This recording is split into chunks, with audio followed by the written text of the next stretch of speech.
Sikat na singer parang sinakluban ng langit at lupa dahil sa hindi inasahang pangyayari sa kanyang buhay.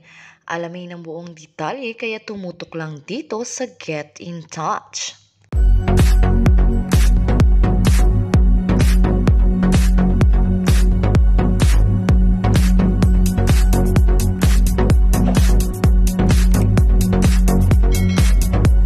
Matindi talaga ang mga pinagdaanang challenges ng Asia's Nightingale na si Lani Misalucha at ng kanyang asawang si Noli noong nagdaang taon. Hindi lang pala ang kanilang pagkakasakit ang hinarap nila noong panahong yon, kundi pati na rin ang pagluluksa sa pagkawala ng kanilang apo. Sa virtual MediaCon ng The Clash 2021, kung saan magbabalik na nga si Lani bilang isa sa Clash panel. Naibahagi muli ng OPM icon ang mga hamon ng buhay na kanilang kinaharap. Na-diagnose ng bacterial meningitis o inflammation sa lining ng utak at ng spinal cord ang mag-asawa at hanggang ngayon daw ay may epekto pa rin ito sa pandinig ni Lani. Pagbabalik tanaw ng singer, karamihan walang trabaho, na shutdown lahat ng establishments. Kumbaga, lahat talaga naapektuhan. Tapos syempre, nagdarasal ka lang. Sana po iligtas niyo po ang mga mahal namin sa buhay, ang aming buhay. Iligtas niyo po kami from this disease. So nasagot naman ng Diyos na hindi naman nagkasakit pero iba naman yung ibinigay na sakit. Alam mo yon, parang hindi mo aakalain na mangyayari sa'yo. Yung nangyari para kang caught off guard. Talaga, parang it's just really happening.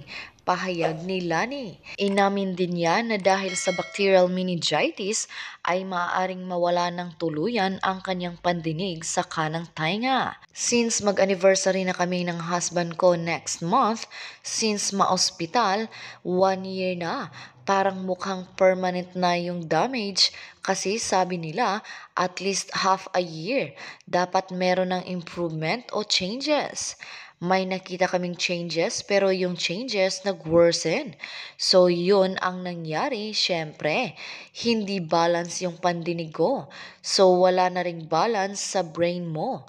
Kumbaga nawala yung equilibrium, say ni Lani. So hindi na ako pwede maging dancer.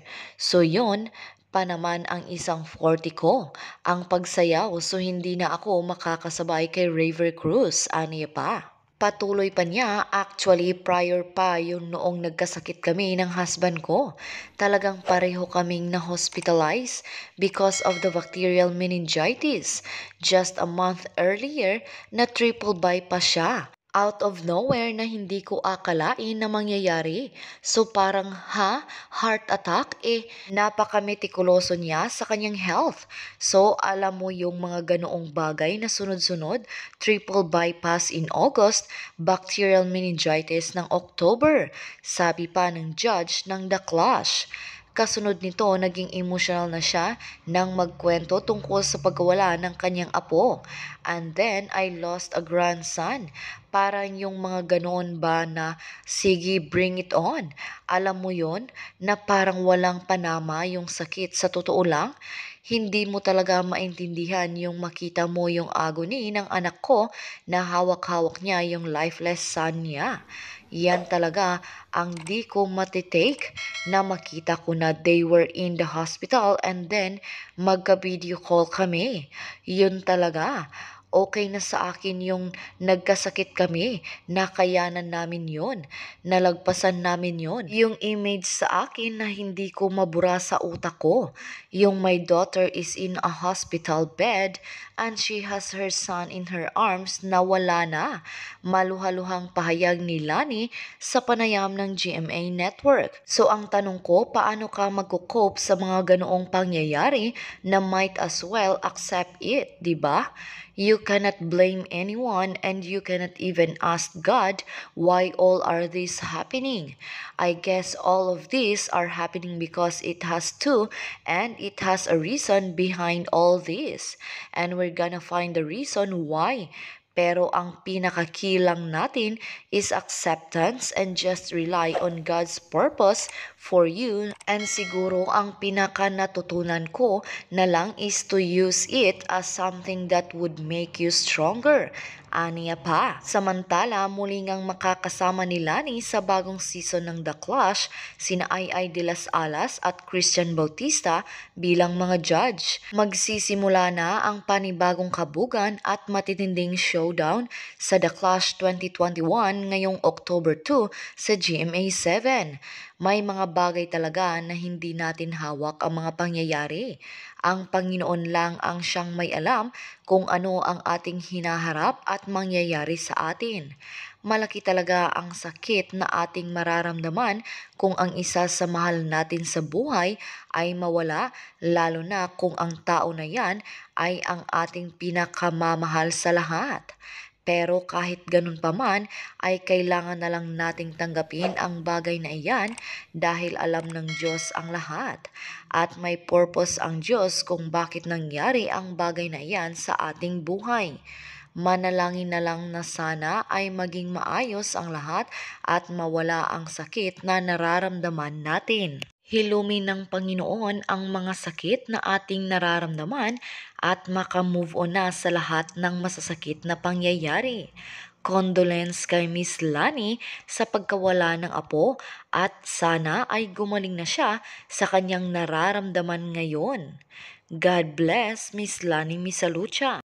Ano ngayon ang inyong masasabi sa isyong ating pinag-usapan? Kung meron man kayong mga komento o reaksyon, mag-comment lang kayo sa comment section na may respeto at hindi pa mamahiya sa kung sino man. Kung gusto nyo pa ng ibang mga update tungkol sa inyong mga paboritong artista, pwede nyong i-click ang link na makikita nyo sa description ng video. At sa hulihan ng video, pwede nyo ring i-click kung interesado kayo na panoorin ito. Makikita nyo rin sa bandang itaas ng video na may lumalabas na I button. Maaari nyo ring i-click para mapanood ang mga huling video na in-upload ko. At ang pinaka-importante ay huwag po ninyong kalimutan na mag-subscribe, like, share at i-click ang bell notification para maging updated po kayo sa lahat ng mga videos na ina-upload ko sa channel na ito. Maraming salamat din po sa palaging panunood, pagsubaybay at walang sawang pagtangkilik sa aking channel. God bless you po. At sa mga hindi pa nakasubscribe, i-click nyo ang subscribe button para hindi kayo mahuli sa mga balita tungkol sa inyong mga paboritong inaabangan.